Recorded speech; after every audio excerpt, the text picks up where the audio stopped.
Hello সবাইকে, আমি রিনি। আমার একটা নতুন ভিডিও আমাদের অনেক ওয়েলকাম। আশা করি তোমরা খুব ভালো আছো। আমি এখন ভালো নেই, কারণ আমার স্কিনে এই গরমের জন্য একটু প্রবলেম হয়ে গেছে। আর দুদিন ধরে খুব খিচিবিচি চলছিল। মাকে ডাক্তার দেখাতে নিয়ে গেছিলাম কল্যাণী, তারপর আমার যে ছোটো দিদা মারা গেছিলো তার কাজ ছিল, সেখানেও গিয়েছিলাম। তো ভিডিও এডিট করা হলেও ভয়েস দেওয়া হয়নি, শরীরটা আমার খারাপ হয়েছিল, তার জন্য এখন ভিডিওতে ভয়েস দিচ্ছি। এখন রেগুলার ভিডিও পোস্ট করব।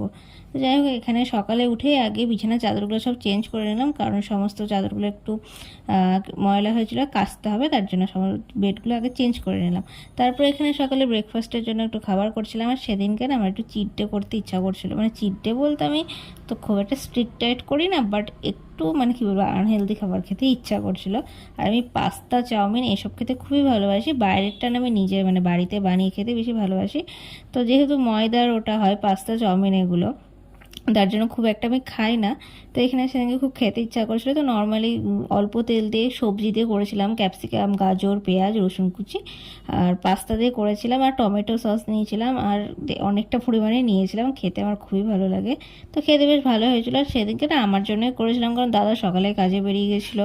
আর মা বাবা পাস্তা খেতে অতটা ভালোবাসে না, ঠাকুমা সেরকম খায় না, তো আমার জন্য অল্প একটু করে করেছিলাম। তো যাই হোক, তারপর স্নান করে চলে এসেছিলাম। আর সেদিনকে শ্যাম্পু করেছিলাম আমি এখানে।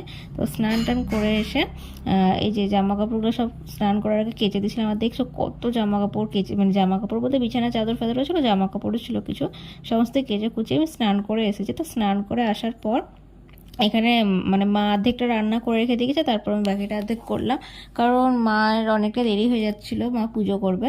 তো মা এখানে ভাতটা করে দিয়ে গেছিলো, আর সমস্ত তরকারি কেটে কুটে দিয়ে গেছিলো। এখানে চাল কুমড়োটা মা বসিয়ে দিয়ে গেছিলো। তো সেদিনকে রান্না হয়েছিল চাল কুমড়ো, চিকেন কষা, আর ভাত, চাটনি, এরকম কিছু রান্না হয়েছিল। তো চাল কুমড়োটা আমার হয়ে গেছে, আমি নিচে, তো এখানে চিকেন বসিয়ে দিয়েছি। তো চিকেনটা খুব একটা রিচ করিনি, হালকা পাতলাই করেছিলাম, বাট একটু মানে গ্রেভি করেছিলাম।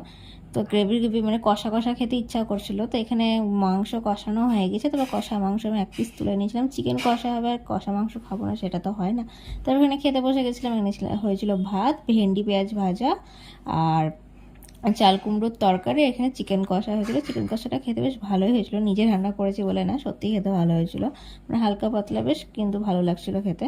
তো যাই হোক, আমি লাঞ্চ কমপ্লিট করে নিয়েছিলাম। তারপর কোনো ভিডিও ক্লিপ নিইনি, কারণ বললাম আমার শরীরটা ভালো নেই, আমার মুখে একটু অ্যালার্জি মতন, মুখে বলতে গোটা বডিতে একটু অ্যালার্জি টাইপের হয়েছে, কিছুই ভালো লাগছে না। তো রাতে খাওয়া দাওয়া করে ওষুধ খেয়ে নিয়েছিলাম, তারপর স্কিন কেয়ার করে চুল বেঁধে ঘুমিয়ে পড়েছিলাম। ভিডিওটা ভালো লাগলে অবশ্যই লাইক করো, টাটা।